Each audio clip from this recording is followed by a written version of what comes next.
The sun hung over the prairie like a hot coin, baking the dust on the main street of a town that time seemed to have forgotten. It was Sunday. The last chime of the church bell had just died, leaving a heavy silence in its wake. Folks in their Sunday best trickled out into the glare, blinking. Women in simple dresses, men in clean shirts. They were good people mostly, but good people can have sharp edges. Among them was Billy Miller, 19 years old, walking beside her parents, a perfect picture of a dutiful daughter. But inside, her heart was a lead weight. In a town where a woman's worth was measured in husbands and children, Billy was falling behind. She felt the clock ticking with every beat of her lonely heart. She wasn't the type to turn heads. She was quiet, with eyes that saw things others missed, a limp in a horse's gait, a crop thirsty for water. She was strong. She could mend a fence and bake bread with the same steady hands. Her parents were proud. But pride doesn't keep you warm at night. Billy watched her friends. One by one, they'd blush at a cowboy's compliment. They'd whisper about courtships. They'd walk down that very church aisle and start a life. While Billy just stood by and smiled, a polite, invisible ghost at the edge of the celebration. No one ever came calling for Billy. It wasn't that they were mean. They'd tip their hats, they'd say, "Mornin', Miss Miller," but their eyes slid right past her, like she was part of the landscape. A fence post, a tree, not a girl with a heart full of unspoken dreams. She started to wonder if she was broken somehow. Too plain, too quiet. The loneliness was a cold fog that the prairie sun could never burn away.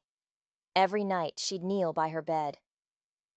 "God," she'd whisper into the dark, "show me my path. Please." But God, it seemed, was as silent as the cowboys. Across that same churchyard, half hidden in the shadow of a giant oak, stood Chester. He was only 22, but he stooped like an old man, carrying a weight that wasn't physical. He owned a scrap of land on the edge of town, a place he'd inherited when his folks passed. The farm was rough, untamed, just like him, or so the town thought. People didn't get Chester. He didn't talk much, not because he was simple, but because he preferred the company of the wind to the sting of their whispers. Years ago, a story had taken root. A valuable wrench went missing from the blacksmith's shop. Chester had been in town that day. He was the easy one to blame. When they'd confronted him, the words got stuck in his throat. He just stood there, looking guilty, while their judgment rained down on him. The wrench turned up a week later, right where the blacksmith had left it. But the truth didn't matter as much as the story. The suspicion stuck to Chester like mud. They called him slow. They called him strange. Mothers pulled their children closer when he passed. He was the cowboy nobody wanted.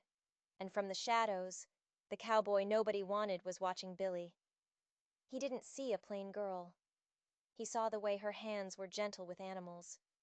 He saw how she helped old Widow Jensen with her groceries without ever being asked. He saw a kindness in her eyes that the rest of the world was too blind to notice. He saw a lonely soul, just like his. Two broken pieces that might just make a whole. He'd wanted to approach her for months, but fear was a powerful chain. Today, though, something was different. The preacher's words from the sermon echoed in his head. "God hath not given us the spirit of fear." Chester took a breath that felt like swallowing rocks. He said a prayer of his own, and he stepped out of the shadow. The chatter in the churchyard faltered, then died completely. A wave of silence spread as every eye turned to the town outcast. Chester didn't look at them. His gaze was locked on the Miller family, a man walking toward his destiny, or his doom. He walked with a purpose they'd never seen in him, his work-scarred hands clenched into fists at his sides. Mr. and Mrs. Miller turned, their faces a mix of confusion and alarm. Chester stopped right in front of them. He pulled his worn hat from his head, twisting the brim in his hands. He looked Mr. Miller square in the eye, his voice low but carrying in the dead quiet. "Mr. Miller," he began, his words slow, deliberate. "My name is Chester. I'm I know I don't have much. My farm is small, and my name, well, it ain't worth much in this town." He swallowed hard. "But I am a hard worker. I believe in honesty, and I would be honored, sir, more honored than I can say, if you would grant me permission to court your daughter, Billy." A collective gasp went through the crowd. It was scandalous. It was unbelievable. Billy felt the world tilt on its axis. Her heart hammered against her ribs. She looked at Chester, truly looked at him for the first time. She saw the sweat on his brow, yes, but underneath it she saw a terrifying sincerity in his eyes. He was risking everything. Public humiliation, utter rejection, all for her, for the girl nobody saw. In that moment, she didn't see an outcast. She saw a man braver than any other in that whole town. Mr. Miller was a fair man. He looked at Chester's desperate face, then at his daughter's shocked one. He knew the whispers. But he also knew Chester paid his debts. He knew the boy had never been caught in a single lie. He valued character over gossip. He put a hand on his wife's arm. Then he looked at his daughter. "This is not our decision, Billy," he said, his voice firm enough for the whole crowd to hear. "The choice is yours alone." Every single eye in that churchyard swung to her. The pressure was immense. She could feel their pity, their second-hand embarrassment. They thought she was desperate, that she would take the only offer she was ever likely to get, marry the town fool because she had no other choice. But looking into Chester's eyes, Billy didn't feel pity. She felt a connection, a kinship. Her lonely heart recognized his. Her faith whispered to her, "Love thy neighbor." Her mind screamed that this was social suicide. She thought of David from the Bible, the smallest brother, the one nobody expected anything from, chosen by God for greatness. A strange calm washed over her. Maybe this was the path she'd been praying for. Maybe it just didn't look the way she expected. She gave her father a tiny, firm nod. Then she turned to Chester, and a small, genuine smile touched her lips. "Thank you for your offer, Chester," she said, her voice clear and strong. "I would be happy to accept your courtship." The silence shattered into a roar of whispers. Chester looked like he might collapse, the tension draining out of him in a rush. The gratitude in his eyes outshone the sun. He'd been given a chance. Just one chance. As Billy walked away with her parents, the stone in her heart didn't just crumble. It was gone, replaced by a terrifying, fluttering hope. Their story was just beginning, and it was already the talk of the town. The news hit the town like a flash flood. Billy Miller, courting Chester, the outcast. It was all anyone could talk about. Over fences, at the general store, in the saloon. Most folks shook their heads. Poor Billy, they'd say. She must be truly desperate to settle for him. Her parents must be mortified. But inside the Miller house, there was a quiet resolve. Mr. Miller set the rules. The courtship would be proper. Chester was welcome, but they would never be alone. Her parents would be their constant chaperones. It was a test for both of them. And so, it began. Twice a week, after a long day's work, Chester would walk the miles from his ragged farm to the Millers' tidy ranch. He always arrived scrubbed clean, his hair damp, his one good shirt looking stiff and uncomfortable. The first few visits were agonizing. They sat on the front porch rockers, a solid 3 feet of empty space between them, while Billy's mother asked polite questions about his crops. The silence was thick enough to choke on. Billy, who had made her choice with such conviction, now felt a wave of shyness. What were they supposed to talk about?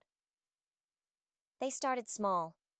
He told her about a fox den he'd found by his creek, describing the kits tumbling over each other with a quiet awe that made her smile. She told him about her struggle to perfect her mother's sourdough recipe. Slowly, painfully, they began to build a bridge across the silence. She learned his quietness wasn't emptiness. It was depth.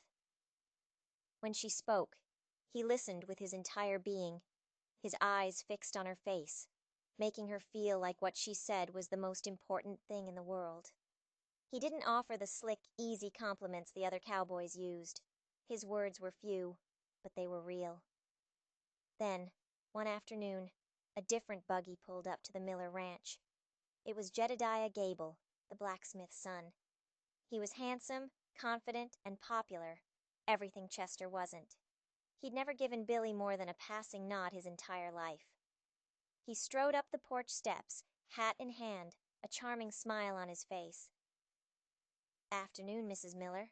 Billy," he said, his eyes lingering on her in a way they never had before. "I was just thinking, with the church social coming up, I'd be honored if you'd allow me to escort you." Billy was stunned into silence.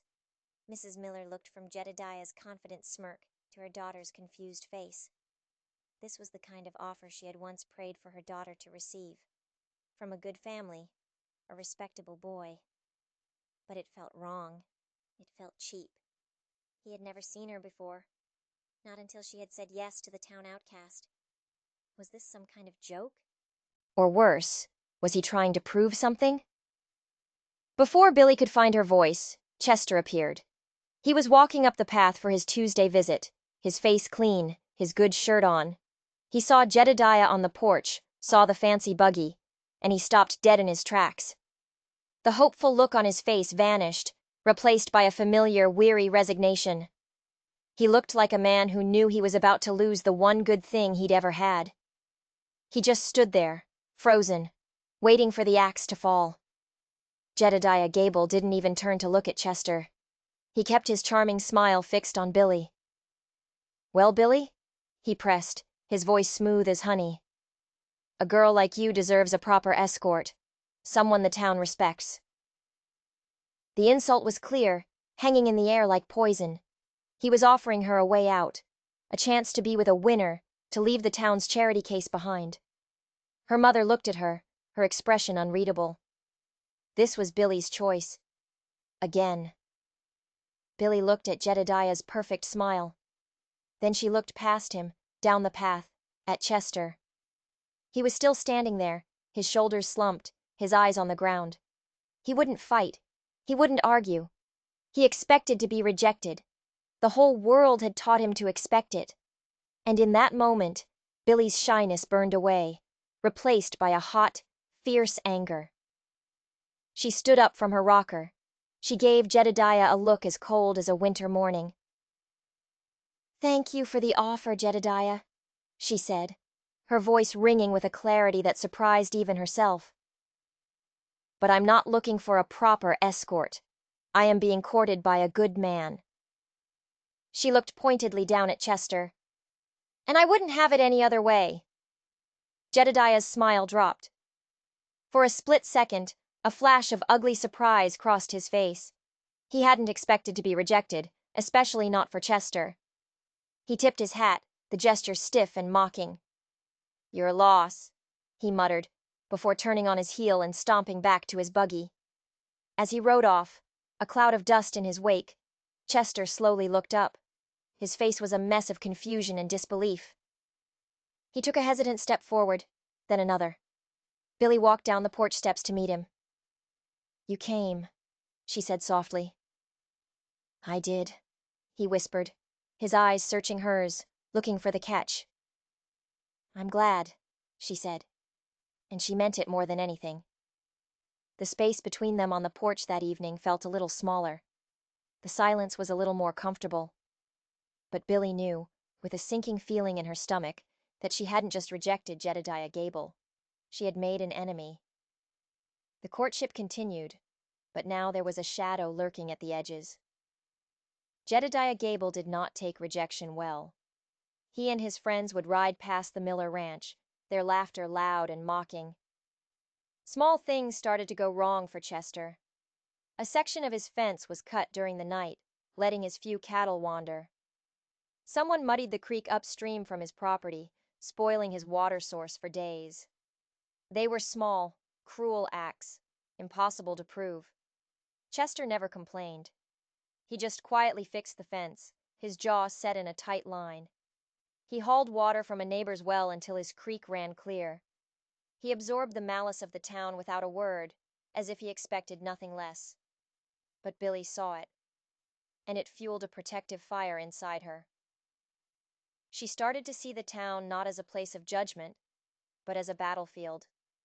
And Chester was the one she was fighting for.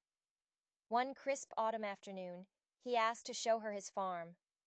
Her father, ever the protector, insisted on driving them in the family wagon.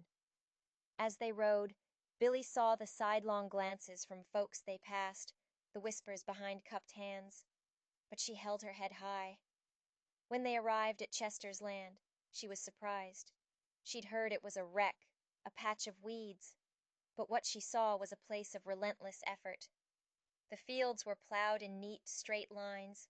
An old, leaning barn had been reinforced with new, bright lumber. It wasn't perfect, but it was a testament to one man's refusal to give up. He didn't apologize for what he didn't have. Instead, he showed her his plans. He pointed out where he would plant a kitchen garden for her. He showed her the clear, sweet water from his well. He was sharing not his property, but his dream. He led her to a massive oak tree at the edge of his land. Its branches were thick and strong, a silent guardian. "This is my favorite tree," Chester said, his hand on its rough bark. "It's been here through storms and droughts. It's a strong tree, a reliable one." He looked at her, and she felt he was talking about more than just the tree. "I'm saving the wood from this one, for something important." He didn't say what, and she didn't ask. The moment felt too fragile, too precious. It was another piece of the puzzle of this quiet, determined man. As winter approached, the visits moved inside to the miller's warm parlor. Chester would often sit by the fire, a block of wood and a small knife in his hands. He'd whittle, his rough hands surprisingly deft, creating small, perfect figures of birds and animals for the neighbor children. Their conversations deepened. They talked about their faith, about the loneliness that had defined both their lives. He told her how the town's cruelty had tested his belief in God's goodness. She confessed her fears of being invisible, of being forgotten. In that warm parlor, under the watchful eyes of her parents, two lonely souls were slowly, cautiously, finding their way to each other. One night, Jedediah and his father, the blacksmith, showed up at the miller's door. They didn't come to call. They came to make a threat. Mr. Gable, a big man with a sour face, did the talking. "Miller," he grunted, not even looking at Billy or her mother. "I'm telling you as a courtesy, you need to put a stop to this foolishness with your daughter. That boy Chester, he's bad luck, always has been." "He's a hard worker," Mr. Miller said calmly, "and he's been nothing but respectful to my daughter." "He's a thief!" Gable spat. "He stole a set of custom-made calipers from my shop years ago, a valuable tool. We found it later, but I know he took it. He has shifty eyes. My boy Jedediah here, he's willing to overlook Billy's. Poor judgment. He's still willing to court her, to save her reputation." It was an ultimatum, a threat wrapped in a false offer of salvation. Billy stepped forward, her hands shaking. "Chester is not a thief."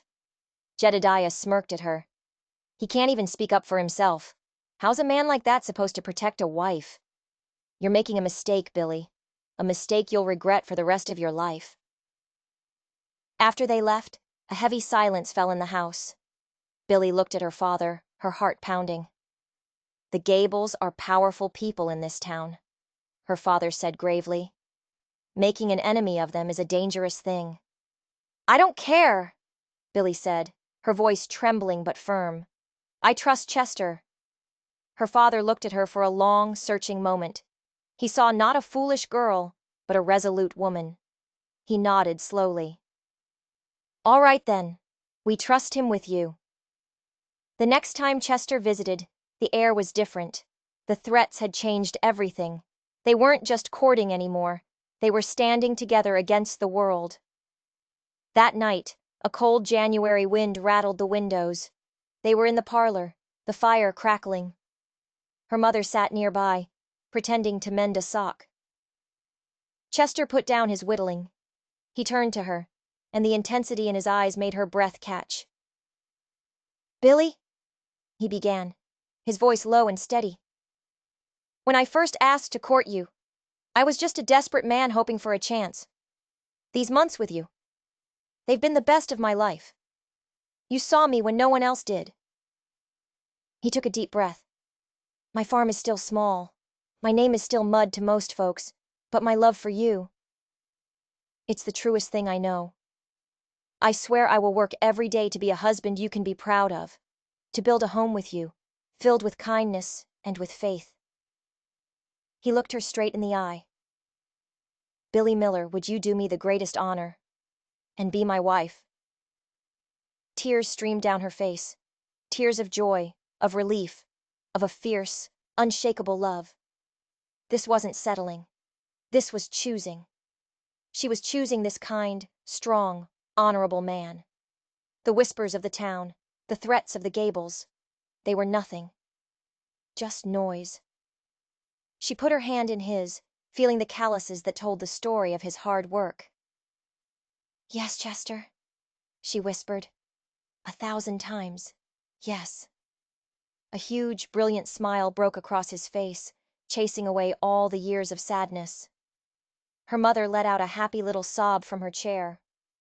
The courtship was over, but Billy knew their battle was just beginning. The engagement was a quiet affair, a stark contrast to the storm of gossip it created. Billy and Chester knew their union wasn't for the town. It was a promise between them and God. Billy's mother, with a few of the kinder church ladies, helped her sew a dress of soft blue wool, a practical color for a new life on a farm. Chester worked on his home with a manic energy. He whitewashed the small farmhouse until it shone. He built a sturdy table and 2 chairs, sanding them until they were smooth as glass. He was not just preparing a house, he was building a sanctuary. The wedding day was cold and bright. The church wasn't full. There was Billy's family, a few loyal neighbors, and a larger group of onlookers, their faces a mixture of curiosity and pity. Billy didn't care. As she walked down the aisle on her father's arm, she only had eyes for Chester. He stood at the altar, stiff and nervous in a new shirt. But when his eyes met hers, a look of such profound love and awe washed over his face that a quiet murmur of surprise went through the crowd. Maybe they weren't just watching a tragedy after all. The preacher spoke of a love that is patient and kind, of a partnership built on faith. When Chester slipped a simple silver band on her finger, his voice was clear and strong. His vows were not just words, they were a shield. After a small celebration at the Miller Ranch, Chester helped his new wife into his wagon. Her small trunk of belongings was in the back. As they drove away, Billy felt a thrill of terror and excitement. This was it. Her new life. He carried her over the threshold of the gleaming farmhouse. A fire was already crackling in the hearth. The house smelled of fresh paint and beeswax. On the new table sat a small bouquet of winter berries in a jar. It was humble, but it was perfect. It was theirs. Life fell into a rhythm. Billy made the house a home, with simple curtains and the comforting smell of baking bread. She worked beside him in the garden and with the chickens, her laughter a sound the land had never heard. Their shared work and simple joys began to heal the lonely parts of their souls. They were a team. But there was one part of Chester's life she wasn't a part of.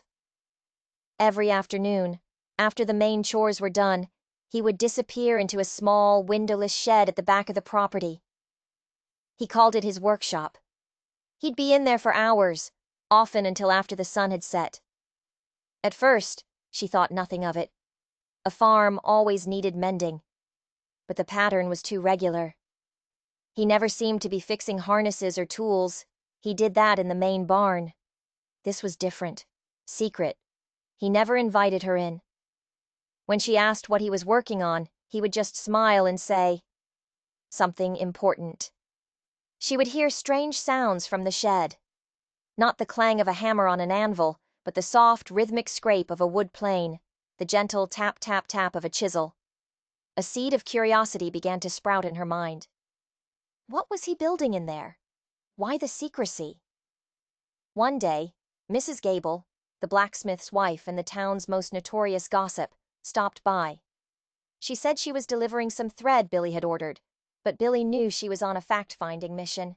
She looked around the tidy kitchen with a smug look. "Well, my, Billy, you've certainly made the best of a bad situation," she said, her voice dripping with false sympathy. "It's a blessing you were willing to take on poor Chester with that cloud hanging over him. So many folks were worried you were just settling. But you've made this little shack quite cozy." The word settling hit Billy like a slap. It echoed the deepest, darkest fear in her heart, the fear that the town was right, that she had married the cowboy nobody wanted because she was the girl nobody wanted. A cold sliver of doubt, the first she'd felt since her wedding, lodged itself in her heart. That evening, when Chester excused himself to his workshop, the closed door felt like a barrier between them. The gentle scraping sounds from within no longer seemed harmless. They sounded secretive, suspicious. What was he hiding? The old rumors about him being strange, shifty, started to whisper in her mind. Later that night, as she lay in bed beside him, the doubt grew into a monster in the dark. She thought of his quietness. Was it depth, or was it a wall hiding something she didn't know? She thought of the whole town's distrust of him. Could they all be wrong? She slipped out of bed and knelt in the moonlight, her heart in turmoil. She prayed for strength, for faith in her husband. But the doubt was a poison, and it was spreading. The next afternoon she couldn't stand it anymore. She had to know. Taking a deep breath, she walked to the workshop. The door was usually locked, but today it was slightly ajar. Her heart pounded as she pushed it open. Chester was at his workbench, his back to her, completely absorbed. The room was filled with wood shavings, and on the bench in front of him was a collection of knives. Not kitchen knives, hunting knives. One was finished, its wooden handle carved with intricate, beautiful patterns, but its blade was long, polished, and terrifyingly sharp. He was working on another, sharpening the blade with slow, deliberate strokes. Billy's blood ran cold. The whispers of the town came rushing back. Strange, sly, dangerous. Why would a simple farmer need so many sharp, deadly knives? Why was he making them in secret? Was this what he did for hours on end? Her mind raced, creating terrible scenarios. Was he selling them? Was he planning to use them? The man she had married, the man she loved, suddenly seemed like a stranger. A dangerous stranger. He must have felt her presence because he tensed and slowly turned around. His face, usually so gentle, was covered in sweat and sawdust, his expression intense from his work. He saw the look of pure terror on her face. He saw her eyes fixed on the gleaming knife in his hand, and his face fell. He opened his mouth to speak, but no words came out. Billy took a step back, her hand flying to her mouth. She turned and ran. Billy didn't stop running until she reached the house, slamming the door behind her. She leaned against it, her body trembling, her breath coming in ragged gasps. The image of the knife, gleaming in the dusty light of the shed, was burned into her mind. Everything the town had ever said about him, every cruel whisper and suspicious glance, it all came crashing down on her. They said he was strange. They said he was sly. They had warned her, and she, in her lonely pride, had refused to listen. She had been a fool. She stumbled through the small house, their sanctuary, which now felt like a cage. Her eyes fell on the simple furniture he had built, the sturdy table, the smooth chairs. Had those same hands that built their home also crafted that weapon? The thought made her feel sick. What kind of man was she married to? A quiet farmer? Or something else? Something darker, hidden behind a mask of gentleness? The doubt that Mrs. Gable had planted had now grown into a thorny vine, choking the love and trust she thought was so strong.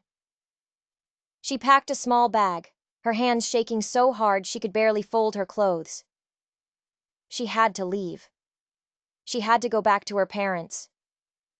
She couldn't stay here, not with him. Not with that secret in the shed.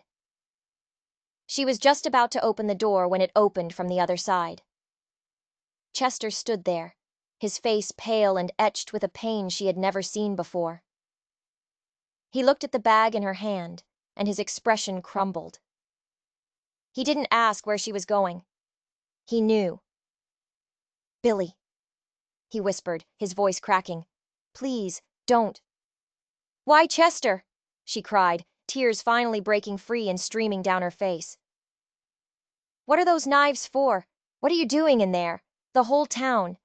They think you're—" She couldn't say the words. He took a step toward her, his hands held out, palms open, showing they were empty. "It's not what you think. I swear to you it's not." "Then what is it?" she demanded. "Why the secret? Why hide it from me?" Instead of answering, he just looked at her, his eyes pleading. "Will you trust me?" he asked softly. "Just for 5 more minutes? Come with me, please. Let me show you." She hesitated, her hand clutching the handle of her bag. Every instinct screamed at her to run, but the desperate hope in his eyes, the deep, agonizing love she still felt for him, held her rooted to the spot. It was the same look he'd had in the churchyard, the look of a man betting everything on one last chance. She had trusted him then. Could she trust him now? She gave a tiny, trembling nod. He let out a breath he seemed to have been holding forever. Without a word, he gently took her hand, his calloused fingers wrapped around hers, warm and familiar. He led her out of the house and back towards the dreaded workshop. With every step, her fear returned. What was he going to show her? More knives? Something worse? He pushed the door open wide, letting the afternoon sun spill into the dim interior. He led her past the workbench where the knives still lay. She flinched as they passed them. He squeezed her hand reassuringly. He led her to the back of the small shed, to a corner that had been covered with a dusty canvas tarp. "I wasn't finished," he said, his voice thick with emotion. "I wanted it to be perfect before I showed you." He reached down and with one smooth motion, pulled the tarp away. Billy gasped. It was a cradle, the most beautiful cradle she had ever seen. It was carved from the rich, golden wood of the great oak tree he had shown her months ago. The headboard was a masterpiece of intricate carvings, twisting vines, detailed leaves, and tiny, perfect songbirds. The wood was sanded to a satin finish, glowing warmly in the sunlight. The rockers were curved and graceful. It wasn't just a piece of furniture, it was a work of art. It was a prayer made of wood. He gestured to the knives on the workbench. "You can't do fine work like that with a wood saw," he said softly. "You need small, sharp tools, carving knives. I had to make them myself. The Gables wouldn't sell me any." Billy stared at the cradle, then back at his face. The pieces clicked into place, and the ugly picture her fear had painted was shattered into a million pieces. The secret, the long hours, the strange sounds. It had all been for this. For them. For a future she hadn't even dared to dream of yet. "Since the day you said yes," he whispered, his eyes shining with unshed tears. "I've been working on it since the day you agreed to be my wife. I was building my hope." The dam of her fear and doubt broke, and she collapsed against him, sobbing. But these were not tears of fear. They were tears of shame for her lack of faith, and of overwhelming, earth-shattering love for the good, steadfast man who stood before her. He hadn't been hiding a dark secret. He had been building their future. He had been patiently, silently, carving a testament to his love and his faith in her, in them. The cradle was his promise, made of solid oak, more real and more precious than any words could ever be.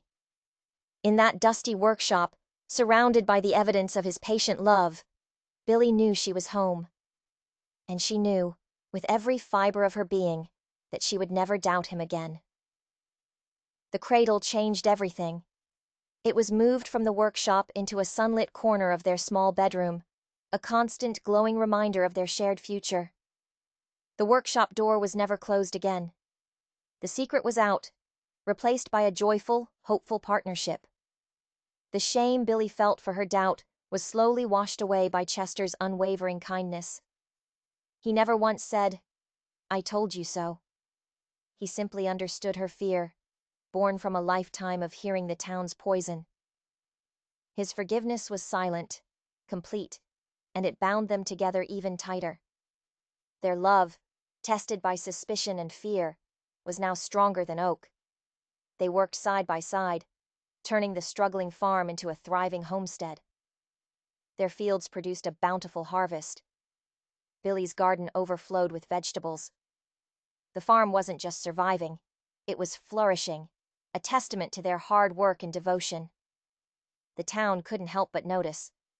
The men who once called Chester slow now saw the straightness of his furrows and the health of his livestock, and they started asking his advice. The women who had pitied Billy now saw the happiness that radiated from her and asked for her recipes. Respect, hard-earned and undeniable, began to replace the old whispers. Then, one warm spring morning, Billy knew. A quiet, certain knowledge that settled deep within her. The cradle would not be empty for long.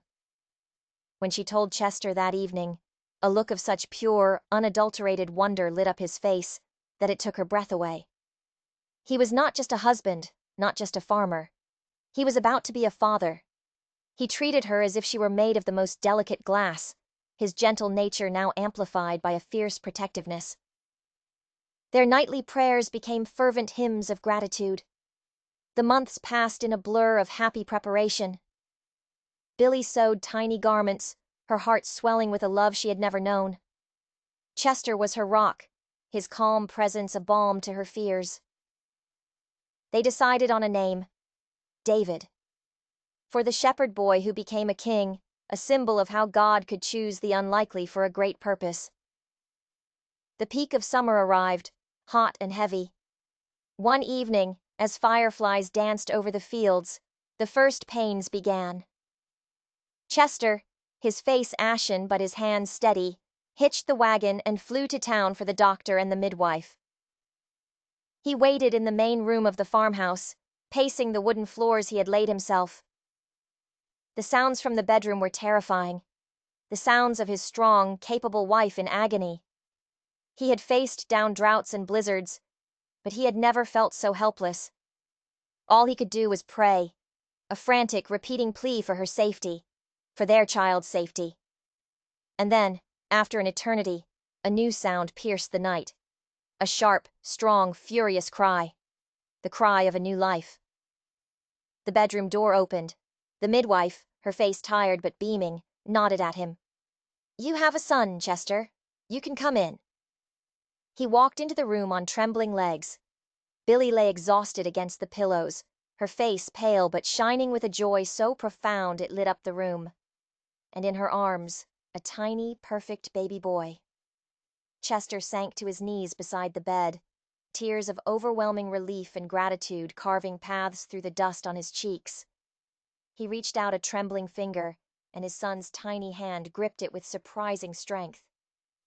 After a moment, Billy nodded towards the cradle. With the utmost care, Chester lifted his son. He held the tiny warm weight against his chest, a feeling so powerful it almost brought him to his knees again. He walked the few steps to the oak cradle, the symbol of his faith, the product of his secret love. He gently placed baby David inside. The baby settled into the smooth, curved wood that had been waiting for him all along. Looking at his son, safe in the cradle he had built, and at his wife, whose love had saved him from a life of loneliness, Chester felt a sense of completion so absolute it shook him to his core. The outcast, the overlooked girl, And now, their son, a family, a miracle. But their story wasn't over. One final piece of the past still had to be dealt with. Weeks later, a fierce storm rolled across the prairie, the kind that could strip a man of everything he'd built. Lightning struck the dry field next to the Gables property, and fire exploded across the parched grass, driven by the wind, heading straight for the town. Chester, along with every other able-bodied man, rushed to fight the blaze. He worked with a silent, focused fury, beating back the flames with a wet sack, his face black with soot. He saw that the fire was racing towards the blacksmith shop, where sparks could ignite the coal and create an inferno. He saw Jedediah Gable trying to move a wagon load of valuable, finished ironwork, but a burning timber fell, trapping him. Without a second thought, Chester plunged through the smoke and heat. He heaved the burning timber aside with his bare hands, freeing his tormentor just as the barn roof began to collapse. He dragged a coughing, terrified Jedediah to safety. Later, after the fire was out and the town was saved, Mr. Gable approached Chester. The big, arrogant man was humbled, his face streaked with soot and tears. "You saved my boy," he choked out. "After everything I did to you. Why?" Chester just looked at him, his gaze steady. "It was the right thing to do." The blacksmith finally broke. Guilt, held back for years, came pouring out. "It wasn't you," he said, his voice cracking, loud enough for the other men to hear. "The calipers. My boy. Jedediah. He took them to go fishing, broke them, and was too scared to tell me.